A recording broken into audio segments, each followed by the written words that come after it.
ಎಲ್ಲವೊಂದು SLC ವಿದ್ಯಾರ್ಥಿಗಳಿಗೆ true C K PCL ಚಾನಲ್ಗೆ ಸ್ವಾಗತ. ನಾನು ಚೇತನ್ ಸಿಕೆ. ತುಂಬಾ ಜನ ಕೇಳ್ತಾ ಇದ್ರಿ SLC ಎಕ್ಸಾಮ್ 3ಗೆ ಹಿಂದಿ ವಿಷಯದ ಪಾಸಿಂಗ್ ಪ್ಯಾಕೇಜ್ ಬೇಕು, ಸ್ಕೋರಿಂಗ್ ಪ್ಯಾಕೇಜ್ ಬೇಕು ಅಂತ. ಆದ್ರಿಂದ ಇವತ್ತಿನ ಈ ಒಂದರಲ್ಲಿ ಹಿಂದಿ ವಿಷಯದ passing package plus scoring package ನೋಡೋಣ. ಅರ್ಥ ಆಯ್ತಾ? ಸೊ ಪಾಸ್ ಆಗಿ ಎಷ್ಟು ಓದ್ಕೋಬೇಕು ಮತ್ತೆ ಸ್ಕೋರಿಂಗ್ ಎಷ್ಟು ಓದ್ಕೋಬೇಕು, ಯಾವೆಲ್ಲ ಕ್ವಶನ್ ಪಿಕ್ಸ್ ಬರ್ತವೆ, ಪ್ರತಿಯೊಂದು ಮಾಹಿತಿ ಕೊಡ್ತೀನಿ, ವಿತ್ ಕ್ವಶನ್ ಆನ್ಸರ್ ಕೊಡ್ತೀನಿ. ಸೊ ವಿಡಿಯೋನ ಕೊನೆವರೆಗೆ ನೋಡಿ, ಮಿಸ್ ಮಾಡಿದೆ ನೋಡಿ. ಲಾಸ್ಟ್ ಎಕ್ಸಾಮ್ ಆದ್ರಿಂದ ಕೊನೆ ಚಾನ್ಸು. ಅರ್ಥ ಆಯ್ತಾ? ಸೊ ಮಿಸ್ ಮಾಡದೆ ಕೊನೆವರೆಗೆ ನೋಡಿ, ತುಂಬಾ ಯೂಸ್ ಆಗ್ತದೆ. ಬನ್ನಿ ಇವತ್ತಿನ ಈ ಒಂದು ವಿಡಿಯೋನ ಶುರು ಮಾಡೋಣ. ಅದಕ್ಕಿಂತ ಮುಂಚೆ ನೀವೊಂದು ಇಂಪಾರ್ಟೆಂಟ್ ಕೆಲಸ ಮಾಡಬೇಕು. ಅದೇನಂತಂದರೆ ಹೊಸದಾಗಿ ಹೊಂದಿರ್ತಾರ ಅಥವಾ ಚಾನಲ್ ಯಾರು ಸಬ್ಸ್ಕ್ರೈಬ್ ಮಾಡಿಲ್ಲ, ಮಿಸ್ ಮಾಡಿದ ಚಾನಲ್ನ ಸಬ್ಸ್ಕ್ರೈಬ್ ಹಾಕೊಳ್ಳಿ. ಯಾಕಂದ್ರೆ ನಾನು ನಮಗೆ SLC ಎಕ್ಸಾಮ್ 3ಗೆ ಪ್ರತಿಯೊಂದು ಬಿಟ್ಟು passing package, scoring package, fix questions, question papers ಎಲ್ಲ ವಿಡಿಯೋಗಳನ್ನು ಇದೇ ಒಂದು ಚಾನಲ್ ತರ್ತೀನಿ. ಸೊ ಮಿಸ್ ಮಾಡಿದ ಚಾನಲ್ನ ಸಬ್ಸ್ಕ್ರೈಬ್ ಹಾಕೊಂಡು ಎಲ್ಲ ಯೂಸ್ ಮಾಡ್ಕೊಳ್ಳಿ. ಓಕೆ, ಬನ್ನಿ ಇವತ್ತಿನ ಈ ವಿಡಿಯೋನ ಶುರು ಮಾಡೋಣ. ಇದು ಬಂದ್ಬಿಟ್ಟು ಜಸ್ಟ್ ಪಾಸಿಂಗ್ ಪ್ಯಾಕೇಜು. ಸ್ಕೋರಿಂಗ್ ಪ್ಯಾಕೇಜ್ನ ಹೇಗೆ ಹಾಕಿದ್ದೀನಿ, ಎಕ್ಸಾಮಲ್ಲಿ ಹಾಕಿದ್ದೀನಿ. SLC ಎಕ್ಸಾಮ್ 1 ಮತ್ತು 2 ಸ್ಕೋರಿಂಗ್ ಪ್ಯಾಕೇಜ್ ಹಾಕಿದ್ದೀನಿ. ಅರ್ಥ ಆಯ್ತಾ? ನಮ್ಮ ಒಂದು SLC ಪ್ಲೇಲಿಸ್ಟಲ್ಲಿ ವಿಡಿಯೋ ಸಿಗ್ತದೆ, ಅಲ್ಲಿ ಹೋಗ್ಬಿಟ್ಟು ನೋಡ್ಕೊಳ್ಳಿ. ಇದೆಷ್ಟು ಪಾಸಿಂಗ್ ಪ್ಯಾಕೇಜು. ವಿಡಿಯೋನ ಕೊನೆವರೆಗೆ ನೋಡಿ, ಏನೆಲ್ಲ ಓದ್ಕೋಬೇಕು, ಪಾಸಕ್ಕೆ ಎಷ್ಟು ಓದಬೇಕು, ಯಾವೆಲ್ಲ ಇಂಪಾರ್ಟೆಂಟು ಪ್ರತಿಯೊಂದು ಹೇಳ್ತೀನಿ. ಸೊ ಮಿಸ್ ಮಾಡದೆ ಕೊನೆವರೆಗೆ ನೋಡಿ. ಮೊದಲೇದಾಗಿ ನೀವು ಓದ್ಕೋಬೇಕಾಗಿರೋದು ಗ್ರಾಮರನ್ನು. ಅರ್ಥ ಆಯ್ತಾ? ನಿಮಗೆ ಮಲ್ಟಿಪಲಲ್ಲಿ ಗ್ರಾಮರ್ ಕ್ವಶನ್ ಕೇಳ್ತಾರೆ. ಅರ್ಥ ಆಯ್ತಾ? ಆಲ್ಮೋಸ್ಟ್ ಪಾಸಿಂಗ್ನವರಿಗೆ ಗ್ರಾಮರ್ ತುಂಬಾ ಇಂಪಾರ್ಟೆಂಟು. ಗ್ರಾಮರ್ ತುಂಬಾ ಟಫ್ ಇರೋದಿಲ್ಲ, ತುಂಬಾ ಈಸಿ ಇರ್ತದೆ. ಅರ್ಥ ಆಯ್ತಾ? ಮುಂದೆ ಹೇಳ್ತೀನಿ ನಿಮಗೆ ಯಾವ ರೀತಿ ಕ್ವಶನ್ ಕೇಳ್ತಾರೆ ಏನು ಅಂತ. ಮೊದಲೇದಾಗಿ ನೀವು ನೋಡ್ಕೋಬೇಕಾಗಿರೋದು ಪ್ರೇರಣಾರ್ಥಕ ಕ್ರಿಯಾ ಶಬ್ದ.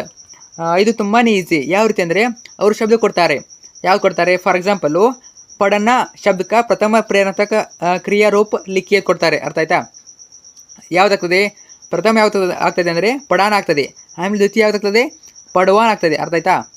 ಆ ಅಂತ ಬಂದಾಗ ಅದು ಪ್ರಥಮ ಪ್ರೇರಣಾರ್ಥಕ ಆಗ್ತದೆ, ಮತ್ತು ವಾಹನ ಅಂತ ಬಂದಾಗ ದ್ವಿತೀಯ ಆಗ್ತದೆ. ಸೊ ಇಷ್ಟೇ ಈಸಿ. ಅರ್ಥ ಆಯ್ತಾ? ಕರೆಕ್ಟ್ ನೋಡ್ಕೊಳ್ಳಿ. ಆ ಅಂತ ಬಂದರೆ ಪ್ರಥಮ ಪ್ರೇರಣಾರ್ಥಕ, ವಾಹನ ಅಂತ ಬಂದರೆ ದ್ವಿತೀಯ ಪ್ರೇರಣಾರ್ಥಕ. ಅವ್ರು ಯಾವ್ದು ಕೇಳಿದಾರೆ ನೋಡ್ಕೊಳ್ಳಿ. ಸೊ ಪ್ರಥಮ ಕೇಳಿದಾರ, ದ್ವಿತೀಯ ಕೇಳಿದಾರೆ ನೋಡ್ಕೊಳ್ಳಿ. ಇಲ್ಲಿ ಕೆಲವಷ್ಟು ಇಂಪಾರ್ಟೆಂಟ್ ಕೊಟ್ಟಿದ್ದೀನಿ. ಅರ್ಥ ಆಯ್ತಾ? ಇವನು ಓದ್ಕೊಳ್ಳಿ. ಇಷ್ಟೆಲ್ಲ ಒಂದು ಬರ್ಬೋದು. ಇವನು ಬಿಟ್ಟು ಉಳಿದಾವೆಲ್ಲ ಅವನು ಕೂಡ ಓದ್ಕೊಳ್ಳಿ. ಅರ್ಥ ಆಯ್ತಾ? ಒಟ್ಟಿನಲ್ಲಿ ಆ ಮತ್ತು ವಾಹನ ನೋಡ್ಕೊಳ್ಳಿ. ಅರ್ಥ ಆಯ್ತಾ? ಸೊ ಇಷ್ಟರ ಮೇಲೆ ಕಂಡು ಹಿಡಿಬೋದು. ಇನ್ನು ಲಿಂಗ ಕೇಳ್ತಾರೆ. ಫಾರ್ ಎಕ್ಸಾಂಪಲು ಇಲ್ಲಿ ಕೊಟ್ಟಿದ್ದೀನಿ ನೋಡಿ, ಕೆಲವಷ್ಟು ಎಕ್ಸಾಂಪಲ್ ಕೊಟ್ಟಿದ್ದೀನಿ. ಫುಲ್ಲಿಂಗ್, ಸ್ತ್ರೀಲಿಂಗ, ಪುಲ್ಲಿಂಗ್, ಸ್ತ್ರೀಲಿಂಗ್. ಸೊ ಎಲ್ಲ ಇಂಪಾರ್ಟೆಂಟು. ಸೊ ಇಷ್ಟರಲ್ಲಿ ಒಂದನ್ನು ಕೇಳ್ಬೋದು. ಯಾವ ರೀತಿ ಕೊಡ್ತಾರೆ ಅಂದರೆ ಬೇಟಾ ಶುದ್ಧಕ ಸ್ತ್ರೀಲಿಂಗ ರೂಪ ಅಂತ ಕೇಳ್ತಾರೆ. ಅವಾಗ ನೀವು ಏನು ಬರೀಬೇಕು? ಬೇಟಿ ಅಂತ ಬರೀಬೇಕು. ಅಲ್ಲಿ ಮಲ್ಟಿಪಲ್ ಕೊಟ್ಟಿರ್ತಾರೆ, ಆಪ್ಷನ್ ಕೊಟ್ಟಿರ್ತಾರೆ. ನಿಮಗೆ 4 ಆಪ್ಷನ್ ಕೊಟ್ಟಿರ್ತಾರೆ. ಅದರಲ್ಲಿ ಕರೆಕ್ಟ್ ಆನ್ಸರ್ ಯಾವ್ದು ನೋಡಿಬಿಟ್ಟು ಬರೀಬೇಕು. ಬೇಟಾ ಇದ್ದು ಬೇಟಿ ಆಗ್ತದೆ, ಇನ್ನು ದಾದಿದ್ದು ದಾದಿ ಆಗ್ತದೆ. ಸ್ವಲ್ಪ ಅವರು ಉಲ್ಟಾ ಕೊಡ್ಬೋದು. ಸ್ತ್ರೀಲಿಂಗ ಇದ್ದು ಪುಲ್ಲಿಂಗ್ ಬರಿ ಅಂತ ಕೊಡ್ಬೋದು. ದಾದಿ ಶಬ್ದಕ್ಕೆ ಪುಲ್ಲಿಂಗ ರೂಪ ದಾದಿ ಶಬ್ದಕ್ಕೆ ಪುಲ್ಲಿಂಗ್ ರೂಪ ಲಿಖಿಯೆ ಅಂದರೆ ದಾದಿ ಶಬ್ದದ ಪುಲ್ಲಿಂಗ ರೂಪವನ್ನು ಬರೆಯಿರಿ ಅಂತ ಅಂದಂಗೆ. ಅರ್ಥ ಆಯ್ತಾ? ಅವಾಗ ಯಾವ್ದು ಬರಬೇಕು? ನಾವು ದಾದ ಅಂತ ಬರೀಬೇಕು. ಸೂರ್ಯ ಕನಿಷ್ಠ ಇಂಪಾರ್ಟೆಂಟ್ ಕೊಟ್ಟಿದ್ದೀನಿ, ಓದ್ಕೊಳ್ಳಿ. ಇನ್ನೆಕ್ಸ್ಟು ವಚನ ಮೇಲೆ ಕ್ವಶನ್ ಪೇಕ್ಸ್ ಕೇಳ್ತಾರೆ. ಅಲ್ಲಿ ಯಾವ್ದು ಕೇಳ್ತಾರೆ ಅಂದರೆ ಏಕವಚನ, ಬಹುವಚನ ಕೇಳ್ತಾರೆ. ಅರ್ಥ ಆಯ್ತಾ? ಅವರು ಏಕವಚನ ಶಬ್ದ ಕೊಡ್ತಾರೆ, ಬಹುವಚನ ಕೇಳ್ತಾರೆ, ಅಥವಾ ಬಹುವಚನ ಶಬ್ದ ಕೊಡ್ತಾರೆ, ಏಕವಚನ ಕೇಳ್ತಾರೆ. ಫಾರ್ ಎಕ್ಸಾಂಪಲು ಏಕವಚನದಲ್ಲಿ ಗರ್ ಇದ್ದದ್ದು ಬಹುವಚನದಲ್ಲಿ ಗರಿ ಆಗ್ತದೆ, ಏನು ಚೇಂಜ್ ಆಗೋದಿಲ್ಲ. ಅರ್ಥ ಆಯ್ತಾ? ಇನ್ನು ಲೋಗ್ ಇದ್ದದ್ದು ಲೋಗಿ ಆಗ್ತದೆ, ಕವಿ ಇದ್ದದ್ದು ಕವಿನ ಆಗ್ತದೆ, ಪರಿವಾರ ಇದ್ದದ್ದು ಪರಿವಾರ ಆಗ್ತದೆ. ಈ ರೀತಿ ಕೆಲವೊಂದು ಶಬ್ದಗಳು ಚೇಂಜ್ ಆಗೋದಿಲ್ಲ, ಕೆಲವೊಂದು ಶಬ್ದಗಳು ಸೇಮ್ ಇರ್ತವೆ. ಇಲ್ಲಿ ಕೆಲವೊಂದು ಇಂಪಾರ್ಟೆಂಟ್ ಕೊಟ್ಟು ನೋಡ್ಕೊಳ್ಳಿ. ಆಮೇಲೆ ಕಿತಾಬ್ ಇದ್ದು ಕಿತಾಬೇ ಆಗ್ತದೆ ನೋಡಿ, ಇದು ಚೇಂಜ್ ಆಯ್ತು ನೋಡಿ. ಸೊ ಈ ರೀತಿ ಚೇಂಜ್ ಆಗ್ತವೆ. ನಿಮ್ಮ ಬುಕ್ಕಲ್ಲಿ ಕೊಟ್ಟಿರ್ತಾರೆ, ಲಾಸ್ಟಿಗೆ ಕೊಟ್ಟಿರ್ತಾರೆ. ಸೊ ಅವ್ನು ನೋಡ್ಕೊಳ್ಳಿ, ಇವನು ನೋಡ್ಕೊಳ್ಳಿ, ಪ್ಲಸ್ ಅವ್ನು ನೋಡ್ಕೊಳ್ಳಿ. ಅರ್ಥ ಆಯ್ತಾ? ಇವೆಲ್ಲ ಇಂಪಾರ್ಟೆಂಟು. ಅರ್ಥ ಆಯ್ತು? ಇಲ್ಲಿಂದ ಕೇಳ್ಬೋದು, ಇಂಪಾರ್ಟೆಂಟ್ ನೋಡ್ಕೊಳ್ಳಿ. ಇನ್ನು ಕಾರಕ್ಕೆ ಕೇಳ್ತಾರೆ. ನಿಮಗೆ ಒಂದು ವಾಕ್ಯವನ್ನು ಕೊಡ್ತಾರೆ, ಅದರಲ್ಲಿ ಅಂಡರ್ಲೈನ್ ಮಾಡಿರ್ತಾರೆ. ನೇ ಕೋ ಸೇ ಕೆ ಸಾತ್ ಈ ರೀತಿ ಅಂಡರ್ಲೈನ್ ಮಾಡಿರ್ತಾರೆ. ಅವಾಗ ನೀವು ಗೊತ್ತಿಡಬೇಕು. ಕರ್ತ ಕಾರಕ ಅಂದರೆ ನೇ, ಆಮೇಲೆ ಕರ್ಮ ಕಾರಕ ಅಂದ್ರೆ ಕೋ. ಅರ್ಥ ಆಯ್ತಾ? ಕರ್ಣ ಕಾರಕ ಅಂದರೆ ಸೇ ಕೆ ಸಾತ್ ಕೆ ದ್ವಾರ. ಆಮೇಲೆ ಸಂಪ್ರದಾನ ಆಗಿರ್ಬೋದು, ಅಪಾದಾನ, ಆಮೇಲೆ ಸಂಬಂಧ, ಅಧಿಕಾರಕ, ಇದೇ ರೀತಿ ಸಂಬೋಧನ. ಸೊ ಇಷ್ಟಲ್ಲಿ ನೋಡ್ಕೊಳ್ಳಿ. ಸೊ ಇಷ್ಟಲ್ಲಿ 1 ಮಾರ್ಕ್ಸಿಗೆ ಪಿಕ್ಸ್ ಬರ್ತದೆ. ಇವೆಲ್ಲ ಗ್ರಾಮರ್ ಹೇಳ್ತೀನಲ್ಲ, ಸೊ 1 ಮಾರ್ಕ್ಸಿಗೆ ಪಿಕ್ಸ್ ಬರ್ತದೆ. ಅರ್ಥ ಆಯ್ತಾ? 1 ಮಾರ್ಕ್ಸಿಗೆ ಪಿಕ್ಸ್ ಬರ್ತವೆ. ಆಮೇಲೆ ವಿಲೋಮ ಶಬ್ದ ಕೇಳ್ತಾರೆ. ನಮಗೆ ವಿಲೋಮ ಶಬ್ದ ಕೇಳ್ತಾರೆ. ಫಾರ್ ಎಕ್ಸಾಂಪಲು ಆಗೆ ಪೀಚೆ, ಆಮೇಲೆ ಉಪರ್ ನೀಚೆ, ಅಂದರ್ ಬಹಾರ್. ಇವೆಲ್ಲ ಇಂಪಾರ್ಟೆಂಟು, ಇವು ನೋಡ್ಕೊಳ್ಳಿ. ನಂತರ ವಿರಾಮ ಚಿಹ್ನೆ ಪಿಕ್ಸ್ 1 ಮಾರ್ಕ್ಸಿಗೆ ಕೇಳ್ತಾರೆ.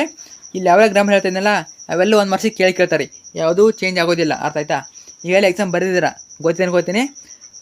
ವಿರಾಮ ಚಿಹ್ನ ನಿಮಗೆ ಯಾವ್ದು ಕೇಳ್ತಾರೆ? ಇಲ್ಲೆಲ್ಲ ವಿರಾಮ ಚಿಹ್ನವೇ ನೋಡ್ಕೊಳ್ಳಿ.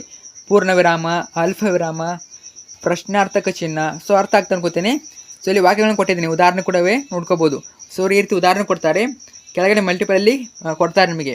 ಪೂರ್ಣ ವಿರಾಮ, ಅಲ್ಪ ವಿರಾಮ, ಪ್ರಶ್ನಾರ್ಥಕ ಕೊಡ್ತಾರೆ.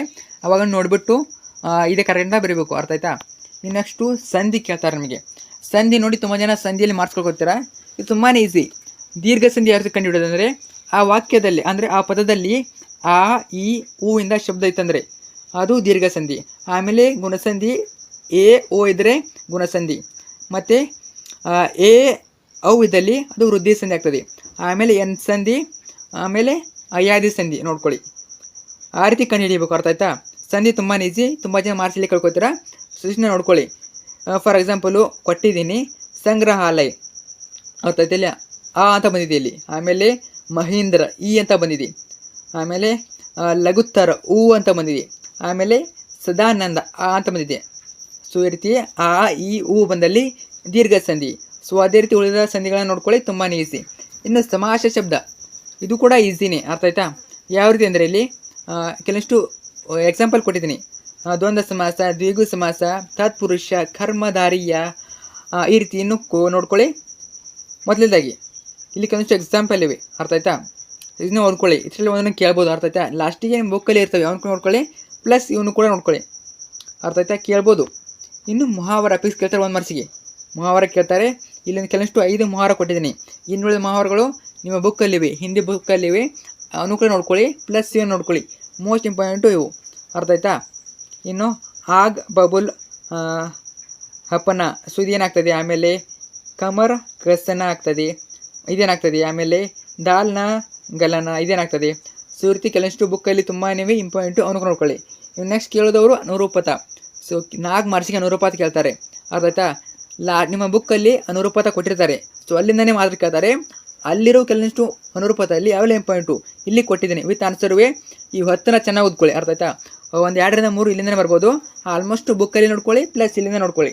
ಇನ್ನು ನೆಕ್ಸ್ಟು ಭಾವಾರ್ಥ ನಿಮಗೆ ಕೇಳ್ತಾರೆ. ಅರ್ಥ ಆಯ್ತಾ? ಸೊ 3 ಮಾರ್ಕ್ಸಿಗೆ ಕೇಳ್ಬೋದು ಅನ್ಕೋತೀನಿ.